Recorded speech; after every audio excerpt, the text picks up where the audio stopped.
The chandelier glowed like a crown of fire above the dining hall. Crystal light poured across the long table, where golden plates brimmed with food untouched, wine glasses shone like rubies, and laughter spilled into the silence of a mansion too rich, too cold. At the head of the table, a man in a black tuxedo leaned close to a little girl in a pink dress. She wore a tiara crooked on her head, giggling at something whispered in her ear. Her laughter rang high, sweet, innocent. A woman in a gold gown smiled from across the table, her fingers resting lightly on the rim of her glass, while an older man stood behind her, stiff and watchful, like a butler disguised in dignity. And just below, on the floor of white marble, another girl knelt. Her dress was not silk but rags. Her braids were tangled, her sleeves torn, her small hands raw. A thick iron chain bound her wrists and snaked across the floor to a dog's collar. Her knees pressed into the stone as she lowered her head toward a bowl placed beside the dog's own. She didn't speak. She didn't lift her eyes. She moved like someone who had been taught long ago not to hope. From the doorway, a man froze. He hadn't meant to stop. He had come back to this place with his chest full of restless thunder, expecting warmth, maybe expecting anger, but never this. Never the sight of a child on her knees, treated as less than human. And then, like a knife, he saw her face. The dirty strands of hair couldn't hide the eyes. Those eyes, he knew them. He had carried them once in his arms, watched them blink open for the first time in a hospital room years ago. His breath caught. His lost daughter. The room spun. He gripped the doorway to keep himself upright, his chest heaving, his mind fighting the impossible truth. 4 or 5 years he had lived with the wound of her absence. She had vanished like breath in winter, stolen from him by betrayal and shadows he never untangled. He had poured money into searches, burned through every connection, and cursed himself 1,000 times over. And now, by some twisted fate, he found her here, kneeling like a prisoner, chained like an animal at the feet of strangers who feasted. His heart cracked open, anger and grief clashing like storms. He wanted to shout, to tear the chain apart, to scoop her up and run. But his feet were stone, his throat locked tight. Instead, he watches a girl in rags. His girl reached out, hesitated, and pushed the bowl closer to the dog before herself. The small animal ate first. She sat back, folding her hands in her lap, as though waiting for permission to breathe. The little princess in pink laughed again, a bright sound that sliced through the silence of his disbelief. See, Daddy? She really does it. She eats with the dog. The man in the tuxedo chuckled, ruffling his daughter's hair. Children learn their place quickly. The woman in gold raised her glass. As they should. The billionaire's vision blurred. His pulse thundered in his ears. He wanted to move, to rip the smugness from their faces, to scream, "That is my child." But something held him still. Perhaps it was shock. Perhaps it was fear. Fear that he had already failed her too deeply. Because if she looked up now, would she recognize him? Would she even remember the father who had lost her? He drew back, his hands trembling. He needed to think. He needed to know what game was being played here, what cruelty had caged his daughter in silk walls disguised as paradise. If he stormed in too soon, he might lose her again. So he turned from the doorway, his face hollow, and stumbled into the shadows of the mansion corridors. The marble echoed under his shoes as he walked aimlessly, fighting for breath. He passed portraits of painted ancestors with cold eyes, gilded frames staring down like judges. The house smelled of polished wood and old secrets. And every corner he turned, he saw her face. That small face, bent low in shame. Memories rose like ghosts. Her first birthday, cake smeared across her cheeks as he laughed, his wife's arms wrapped around them both. Her first steps, tiny, unsteady, reaching for him. Her first word, Papa. And then, the night she was gone, the storm outside, the empty crib, the note left behind, taunting him with promises that she was safe, far from you. He had raged, he had begged, he had prayed, but the trail had vanished into darkness. He had never forgiven himself. Now, 5 years later, fate had led him back, not to a reunion of love, but to a nightmare of humiliation. His hands curled into fists. "Who did this to you?" he whispered to no one. "And why?" He stopped before a window overlooking the gardens. Night spread across the sky, velvet and cruel, stars pricking like distant lanterns. His reflection in the glass looked older than he remembered, lines carved deep around his eyes, hair streaked silver. Grief had aged him, and now, hope and fury burned in him all at once. He could not let her suffer another day in this gilded cage, but he couldn't act blindly. He needed to move carefully to learn who held power here and how deep the cruelty ran. Because one thing was clear, this was not just a wealthy family's whim. This was control. This was punishment. Someone wanted her small, broken, obedient, and he would find out who. Hours later, the mansion quieted. The laughter faded behind closed doors. The light of the chandelier dimmed to embers. He crept back toward the dining hall, his steps soundless. The table was deserted now, plates half-cleared, glasses emptied. The woman in gold had retreated, the man in tuxedo had vanished, and only the servants lingered, moving like shadows as they tidied the remains of wealth. But she was still there, curled on the marble floor, next to the dog, her small body wrapped in rag for warmth. His daughter. The sight nearly undid him. He wanted to scoop her into his arms, whisper her name until she remembered, promise that he would never lose her again. But fear stopped him once more. If he rushed in, if he made a sound, would she scream? Would she see him as a stranger, another threat? His heart broke at the thought. So instead, he stepped closer, slowly, silently. He crouched down, just beyond her reach, and whispered so softly it was almost prayer. "I found you." Her eyes flickered open at the sound. She looked around, dazed, confused, but saw nothing in the shadows. She shifted closer to the dog, as though seeking safety. He bit his lip, forcing himself back. He could not risk it tonight. But tomorrow would be different. He turned and slipped away, his heart pounding with a single vow. He would reclaim her. He would tear apart the chains, both metal and invisible. And God help anyone who stood in his way. Morning broke over the estate with cruel perfection. Sunlight spilled across trimmed hedges, gilded statues, and marble steps that gleamed like frost. To an outsider, it was paradise. To him, it was a prison with gold-plated bars. He hadn't slept. The image of his daughter curled on the floor burned behind his eyes. He had walked the guest wing like a restless ghost, fists clenched, mind spinning. Every tick of the clock was agony. Every whisper of servants in the hall reminded him how deep he stood in enemy ground. At breakfast, he finally took his seat at the long table. The family gathered in elegance. The man in the tuxedo, host of the house, smooth as glass, sat at the head, buttering bread as though cruelty cost nothing.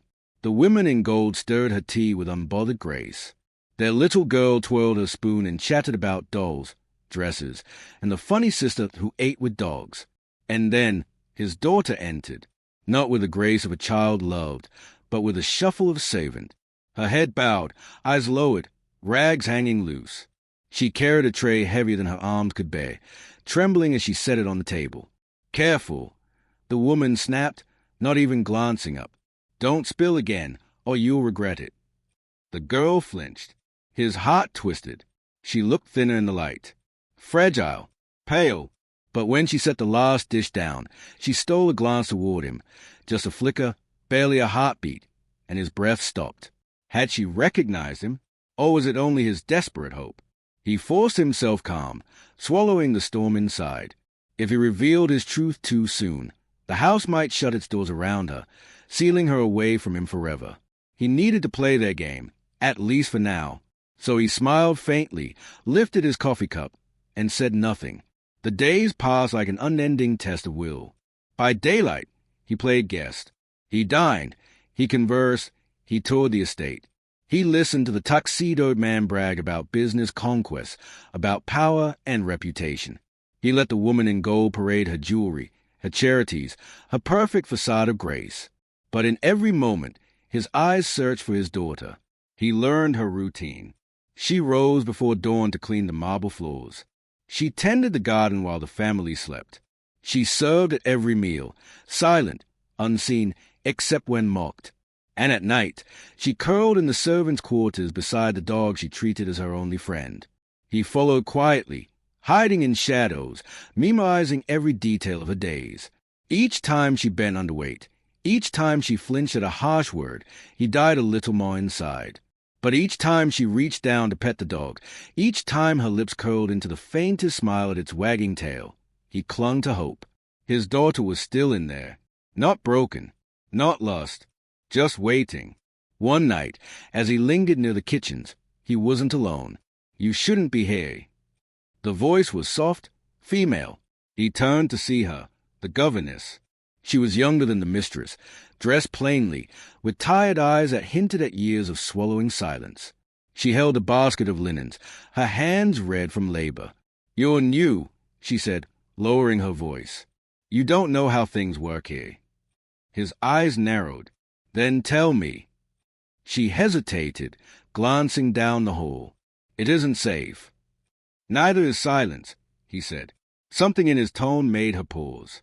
Her gaze softened, as though she recognized the same fire she had long buried in herself. "She isn't that child," the governess whispered finally. The words cracked the air like thunder. "They found her after an accident, a storm. She was lost, frightened. The master said she'd be taken in as charity, raised with their daughter. But it was never true. They wanted a shadow for comparison, a reminder for their girl of how lucky she was." His stomach turned. "So they keep her chained? Like this?" "She eats scraps, works like a servant. They call it discipline." Her lips trembled. "But I've seen her cry herself to sleep. She thinks she doesn't deserve more." His fist tightened. "Why haven't you helped her?" Her eyes flashed with shame. "Because I'm nothing here. A servant too. If I speak out, I'll be cast out. And then who would sneak her food when they forget her meals? Who would read her stories when the others mock her?" He studied her, anger softening into reluctant respect. She had been a quiet guardian, in ways small but vital. "Do you know who she truly is?" he asked, voice raw. The governess frowned. "Do you?" "Yes," he whispered. "She's mine." Her eyes widened, a breath caught in her throat. You're her father." He nodded. For a long moment, silence hung between them, broken only by the distant ticking of a clock. Then the governess's lips trembled into something almost like hope. "Then maybe," she whispered, "she still has a chance." From that night, an unspoken alliance grew. The governess became his eyes and ears. She whispered of punishments, of rules, of locked rooms where secrets were kept. She told him how the master's wealth was built not just on business, but on debts, enemies, and fears of exposure. And slowly, cautiously, she drew his daughter into moments of warmth where he could be near her without breaking the facade. A shared glance across the garden. A book slipped into her hands, one he had chosen. A word of kindness delivered through the governess, though he longed to speak it himself. Piece by piece, a fragile bridge formed. But he wanted more. He wanted to hear her voice call him Papa again. One evening, he found her alone in the garden. She was kneeling in the date, hands buried in soil, planting flowers under the last light of sunset. The dog lay beside her, tail thumping softly. He stepped closer, heart pounding, afraid she might vanish if he moved too fast. "You plant them gently," he said. His voice was careful, quiet. She froze, glancing up. Her eyes, his eyes, met his. "They'll grow stronger that way," he added, crouching near. She said nothing, just looked at him, wary, uncertain. He swallowed. "What's your name?" She lowered her gaze. "They call me Little One." His chest ached. That wasn't her name. "They should call you something kinder," he said. "Do you remember another name?" A flicker crossed her face, almost recognition, almost memory. But then it was gone. She shook her head. The silence between them stretched, heavy and tender all at once. Finally, she whispered, "Why do you care?" His voice broke. "Because you matter." Her eyes shimmered, uncertain, as though she wanted to believe but had been taught not to. She turned back to the soil, fingers trembling. He wanted to gather her up, to tell her everything, but footsteps echoed in the distance. A servant's call. She stood quickly, brushing dirt from her knees, and walked away with the dog at her side. He watched her go, heart torn open, but with one truth stronger than ever. She wasn't lost anymore. She was within reach. and he would bring her home. That night, as he returned to his room, the governess waited at his door. "They are planning something," she whispered. "Tomorrow, the master will host his business partners. He'll make her serve at the table again as entertainment. You need to be ready." His jaw clenched. Ready for reckoning. The dining hall glowed again, chandeliers burning bright as guests arrived in black suits and gowns. Laughter, glasses clinking, the hum of power. The master of the house sat tall at the head of the table, the woman in gold glittering at his side. Their daughter twirled in her pink dress, basking in admiration. And then, like a shadow summoned, the servants led in the girl.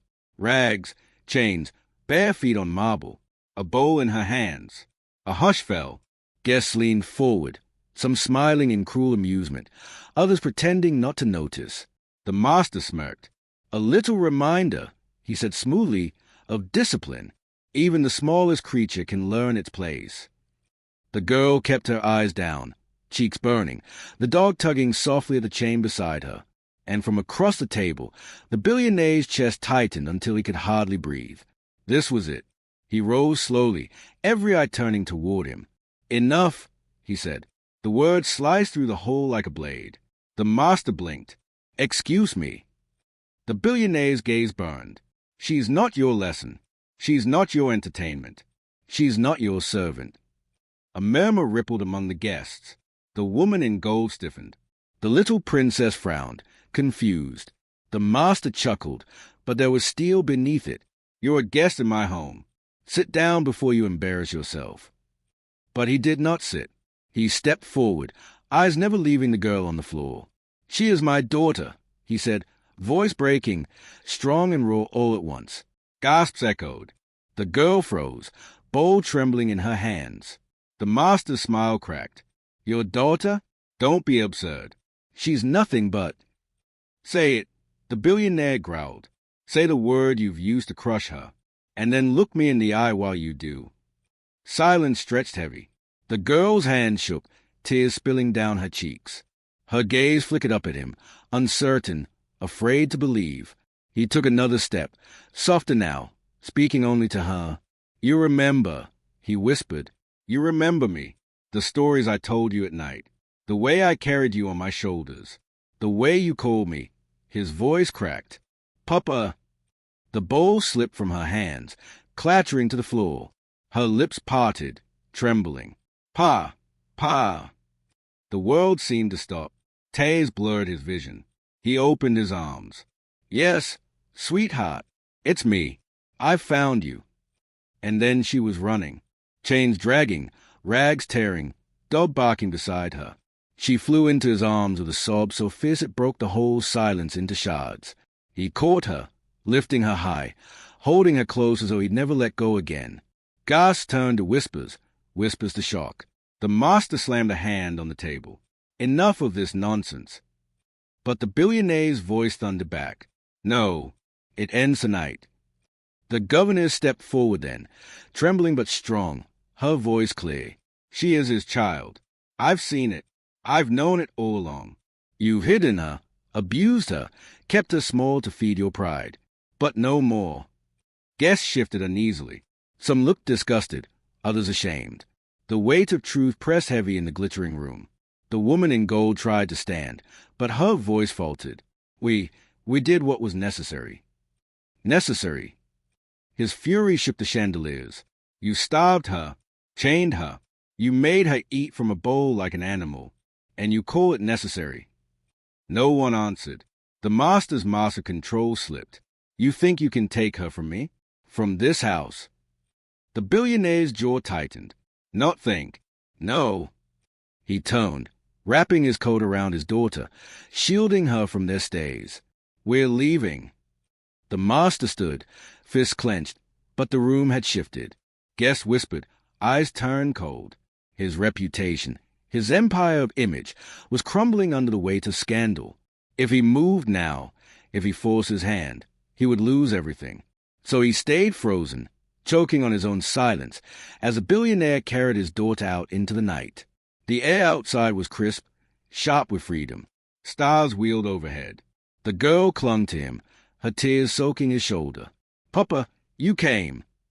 He kissed her hair, holding her as though she were made of light. I'll never let you go again. Beside him, the governess followed, quiet, hesitant, as though unsure she belonged in this moment. He looked back at her, gratitude softening his rage. You kept her alive, he said, when I couldn't, when no one else would. Her eyes shimmered. I only did what I could. You did more than that. His voice deepened. You gave me my daughter back. For the first time, a faint smile curved her lips. Days turned into weeks. The chains were gone, the rags discarded. His daughter wore bright dresses again, ran barefoot in gardens without fear, laughed until her cheeks ached. The dog stayed too, loyal and joyful, bounding beside her in every step of freedom. At night, she curled against him, whispering, "Don't leave again." And each time, he whispered back, "Never." The governess remained as well, not as servant but as friend, as something slowly, tenderly growing into more. They spoke in quiet moments, shared stories of loss and strength. Her laughter returned, soft and genuine, like a sound she had forgotten she could make. One evening, as the sun bled gold across the horizon, he found himself watching her with new eyes, seeing not just the woman who had endured silence, but the woman who had chosen courage when it mattered most. You deserve happiness too, he told her. She looked away, blushing. I don't know if I'd recognize it. Then let's find it together, he said simply. And for once, she didn't argue. She only smiled, shy and hopeful. The reckoning was complete. The mansion behind them might still stand, but its power was broken. The family that had fed on cruelty would live with their shame. And he, once haunted by loss, now held his daughter's hand in his, walking toward a future not of wealth alone, but of love restored. On the final evening of summer, beneath a sky scattered with stars, he lifted his daughter into his arms. She pressed her cheek to his, eyes closed in peace. The dog curled at their feet, and the governess stood beside them, her hand brushing his, steady and warm. A family reborn, a life reclaimed, and a love, fragile, human, beautiful, finally given the chance to bloom.